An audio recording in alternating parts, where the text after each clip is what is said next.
Hello everyone, welcome to my talk. First of all, who am I? For those who don't know, my name is Ishan Ali, and I'm a bit of a nomad from different countries and lived in different countries and have passports of different countries and stuff, and licenses from different countries. It's a lot of fun. But these days I'm in Germany. I work for this small company called Red Hat, and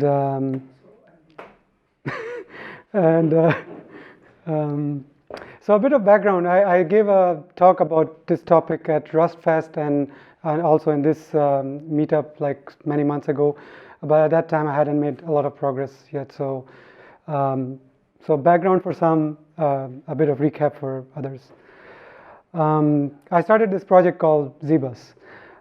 It's not called ZBus, it's called ZBus. Pronounce it correctly, please. And what it does is like it's a dbus crate. A dbus is a very efficient binary inter-process communication protocol. It was designed for desktop computers, but it's also used a lot in embedded. And I think these days it's used in embedded a lot more than in desktop, actually, as far as I know. I don't see why not. It's very efficient. It's a binary protocol. And it has a wire format, like the format you can communicate with dbus. It's a specific format, and that format is, as I said, efficient. So it was used by other projects as well, like outside of dbus context, and they call it zvariant. It's called zvariant because it's the first API that was provided was by glib, and glib has, like, always puts a G in front. Like I put Z in front of my project, they put G in front of everything. So, as I wrote, well, almost, it's not exactly the wire format of dbus. They made some changes to make it more efficient. The hope, I think, was that those changes will be put back in the dbus spec and the dbus will change. But by that time, dbus has spread so much that changing the spec was too much of a hassle, and that was too much disruption. So zvariant is slightly different from dbus format, but it's still based on the same format and stuff. But it's used a lot. For example, if you have heard of this software called OS-Tree, it's used in cloud a lot in these days, cloud infrastructure world. OpenShift depends on it in many different ways, and it's a bunch of zvariant in files, the way it stores objects. Also Flatpak, I'm not going to go into details of what that is, but check it out. It also uses zvariant. And then there is dconf, which is a configuration database, simple configuration database, and it also uses this. So a lot of uses for this format, zvariant. So I decided that it would be very useful for those people to have a separate crate for that format only, regardless of whether they want to use dbus or not. Before I could do ZBus, I had to implement this anyway for my project. So I started working on this. I named it, well, it was ZBus, so zvariant.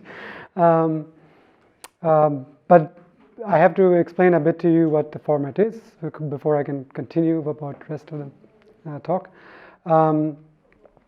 There's a spec that defines the data types it allows and the encodings. And it uses natural alignment. I don't know if, does everyone know what alignment means? Memory alignment? Yes. Okay, well, some at least. So there's some CPU architectures that can only read from aligned data. So if they want to read data from memory, it has to be aligned to specific sizes. For example, let's say 8 bytes or 4 bytes or whatever the CPU says.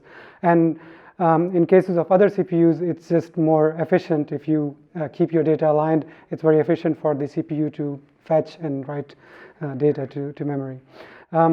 And because of that, dbus has memory alignment rules, but they're very natural. I'll show you with the example later. And all the data types have a signature. So all the basic types it defines, there is like one it's a string, but all the basic types, they have like one character that represents what data it is. For basic types, it's like, for example, for U8, it's Y. For I16, it's T, I think, and stuff like that. For string, it's S. And all the basic types of Rust, they just map very well to the dbus types, fortunately for me. And then there's containers, which is not so easy.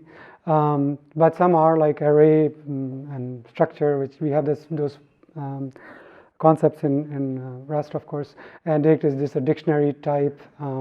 And the most annoying one is a variant, because sometimes you have to pass data that is dynamically typed. So you specify at runtime what it is.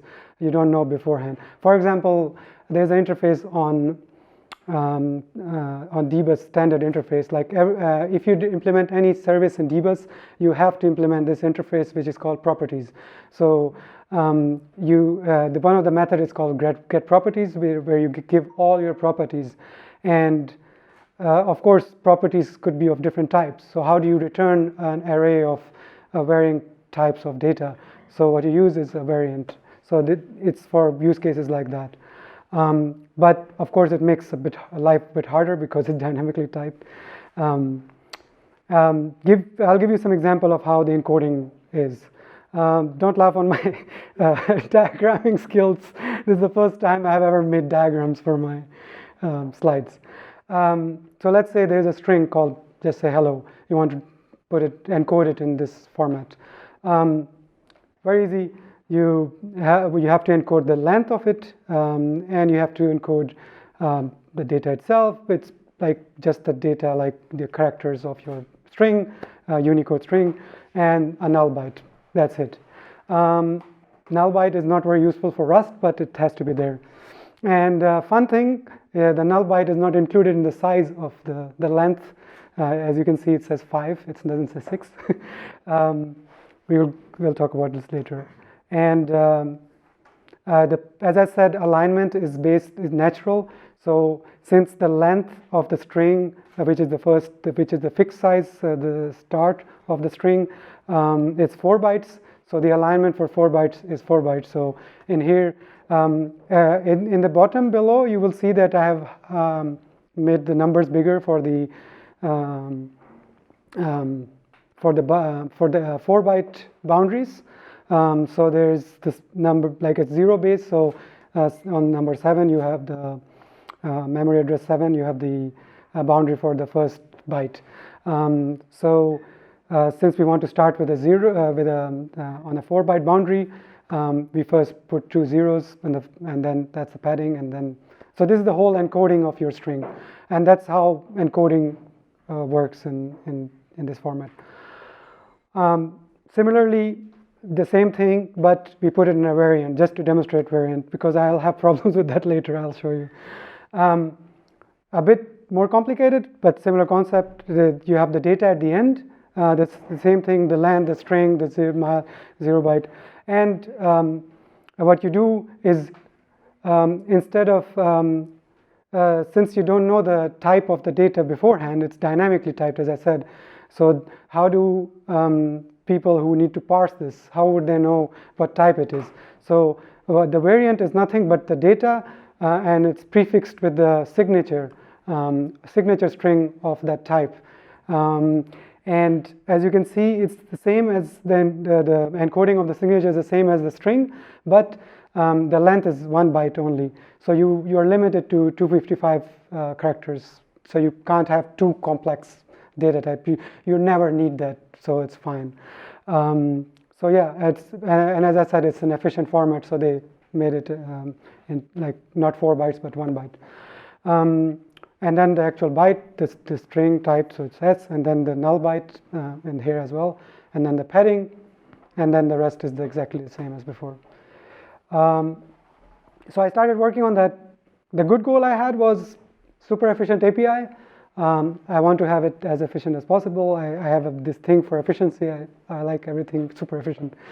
But the silly goal was to have it from day one. I wanted from the start to do it super efficient.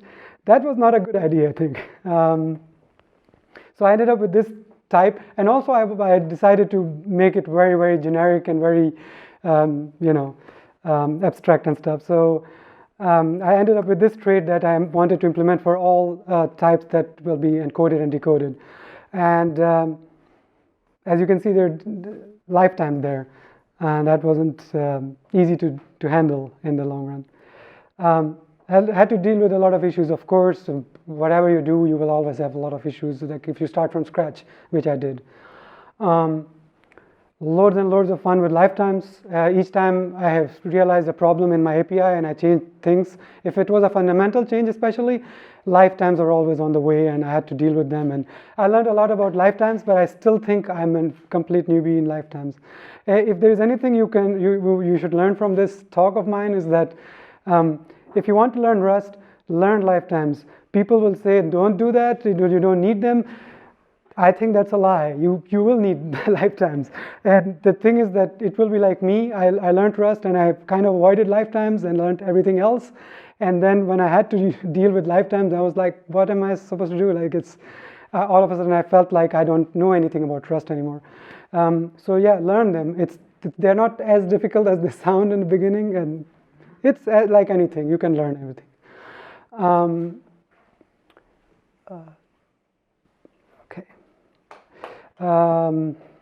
Variant representation was a challenge. Was challenging, as I said. It's dynamically typed, and I want everything. It's a statically typed language in Rust, so it wasn't so easy. But I went with, in the end, after a lot of trials and errors, I went with enum, which I should have started with, I think. But eventually, things started to look good, and from the beginning I added test cases, and yeah, they started to pass, and there was more and more data types I could add. But at the end of everything, I added the hash map, the dictionary type, and the test cases, when I added them, they were failing in the beginning, and I was like, what's going on? So I first thought the test case is bad or my code is bad. And everything was fine. The dictionary implementation was fine. The test case was fine, and I was like, yeah, let's look at it. I was looking at the bytes a lot. So this is same thing, an array of 64-bit integers, just two of them for simplicity, in a variant. Similarly to the string type, you have in array you also have the length, 4 byte of length, and then the padding for the first element, and then you have the data, the first element, second element, third element. Of course, it also needs the same kind of alignment as the string, because the 4 byte length in the beginning.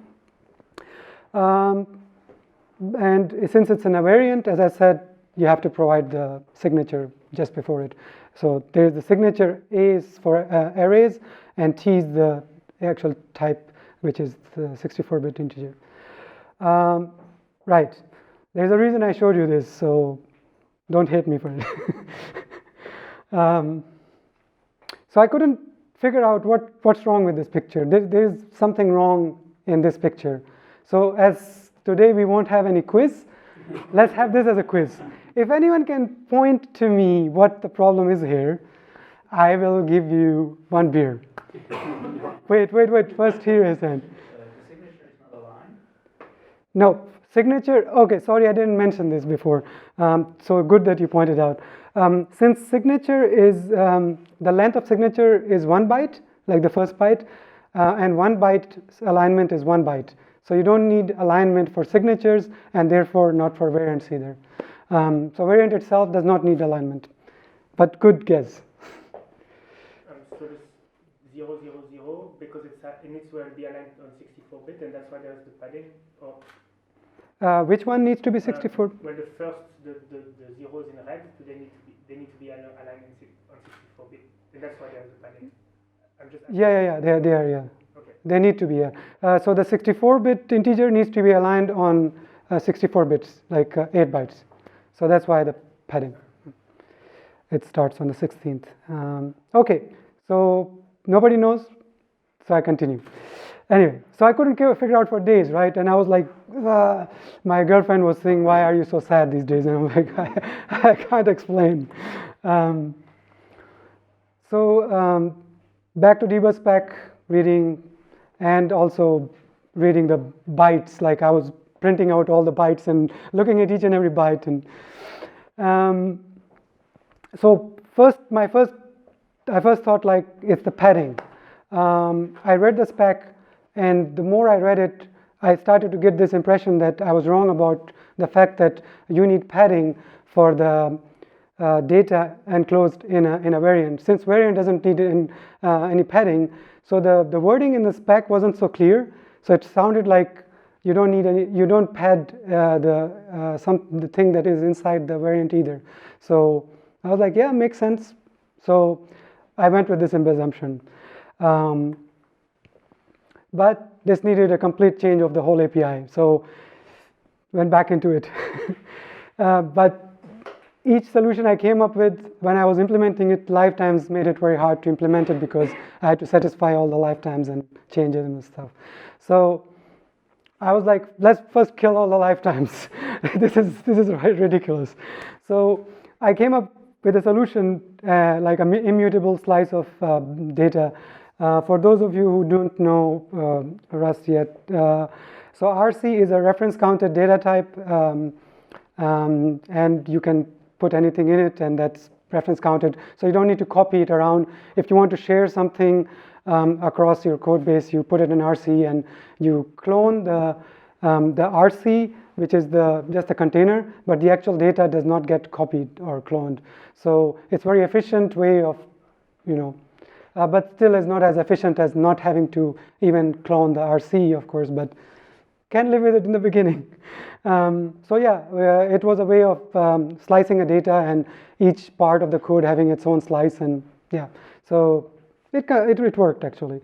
And I got rid of all the lifetimes. This was good. So after 2 months, I was done, right? And then I thought, now the test cases should pass. And I was so scared, like I was shaking when I pressed enter, right? And nope, the exact same test cases still fail. So back to spec reading and byte staring at all the time, where is that? So there was I realized there was a 4 bytes missing somewhere, or I was going over the 4 bytes somehow. So that's why I was convinced that it's the padding. No, turns out the problem was much more trivial than I imagined. The spec says that the size of the array does not include the padding of the first element. So the size has to be 16 because, well, 8 bytes plus 8 bytes, 16 bytes. And the reason is that the size is supposed to be divided, you can divide it by number of elements in the array. So it has to be dividable, how do you say it? Anyway, so yeah, there was a reason for it, but I just missed it in the spec, and that was very trivial to fix in the end. So yeah, I fixed it, and yeah, that was a Christmas well spent. Yeah, published a crate on New Year's Eve. Yeah, and someone told me that I wasn't expected to provide documentation like I did. Yeah, but I did. So cool. So you can already use it. It's I have example code on the docs.rs, and also in the test cases you have a lot more. So simple. You want to encode a string, you just say encode and you say which format. Currently there is only dbus format that we support, but encoding format is there so that I can later add other formats like zvariant. And then you can then decode it the same way. And yeah, that's how you do it. And then there's if you want to add something to a variant, you create that data and then you say to variant, and then you encode the variant like you did the string, and then decode it the same way. For complex types, we ask for the signature when decoding, because we don't know. But I don't want you to use it yet. So back to efficiency, right? I want you to use it when it's efficient. Well, you can use it, yeah, if you don't mind having to change your code later, and if you really need it for some reason. I don't know why you would need it so badly that you can't wait for another month or two. So I wanted to make it efficient, and I don't think I can make it efficient without breaking the API. I looked into it, but no, I have to do that. Yeah, and guess what was the first issue that was filed on this crate? Why don't you use Serde? So in the beginning I thought of that, but I looked at Serde and I had like cognitive overload, right? Because I was looking into how dbus works. I didn't know anything about the internals. I didn't know how zvariant works, all that. So that was enough load on my head already, and I was super distracted by this thing called work. So I was doing this in my spare time, so that was enough. So, and understanding Serde is not trivial either, if you know. So yeah, now that I have something that proves that I know what how dbus works and how the format works and how zvariant works, I can look into Serde. And I have an experimental branch where I have a basic proof of concept serializer implementation. It looks really cool, but it's just a proof of concept. I need to really make it well and working. But the main challenge with Serde is like it's too generic. So you get a data, the only thing that it will implement is serialize trait of Serde, and that I could implement that for a specific data type manually, but that's also very generic. The serialized implementation, you can't assume anything about the serializer. Like if you have a specific serializer, you can't assume any details about that API. It has to be serializer abstract to serializer, and the other way around too, when serializer doesn't know any details about the serialized implementation. So that abstraction, that's too generic, and it made it a bit hard. And the reason is that when I encode and decode data, I need the signature of the data at least. So I came up with the best I could, and that's as generic as I can get. Like all Serde implementations, at least the one that comply with the de facto standards, would give you some API like this to create, to serialize data. So I say 2 bytes, and I get a vector of bytes, and I give it a value that implements serialize. But in my case, I have to ask you for one more trait, which is variant value. But it's a really, really simple trait. All it has is one method required, that is signature. You just give me your signature, and all is good. And to make it better, I will provide a derived macro like Serde provides for serialize and deserialize. So you just add one more, word into your derived line, and you're set. Of course, it's assuming that your type has inside it all the data is also already implementing variant value, just like serialize and deserialize. Sorry, my throat is killing me. So yeah, once I'm done with serialize, I'll implement deserialize, of course, and I'm looking into it right now. Also, like byte order, I have dbus allows you to say that, oh, this is the byte order I support, and currently I've just hard-coded to be the native endianness. So that should be configurable, because you might have data from somewhere else, which is probably in big endian format, and you will probably have little endian. So yeah, anyway, it's needed. And then, of course, add zvariant support, which shouldn't be that hard. Shouldn't. And a few other goodies like large array handling. As I said, like OS tree keeps things in really large variants in the file. So, and a lot of times you want only some specific data from that array. So you don't want to read the whole array into your memory and read it all. And no, so I would hopefully provide a API to make it easy and efficient at the same time, not just easy. And of course, once I'm done with the zvariant business, I can do the thing that I actually meant to do, which is ZBus, and then I can do the actual thing that I want to ZBus for.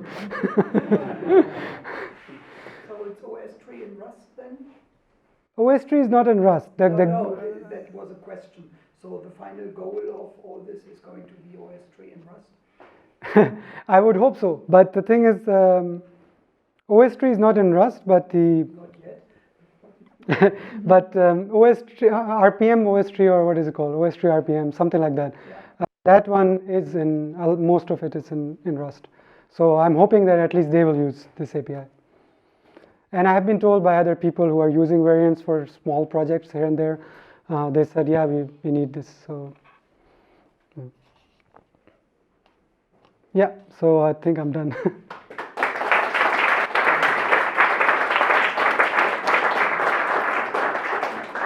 One last round of questions. So nobody got the beer, by the way.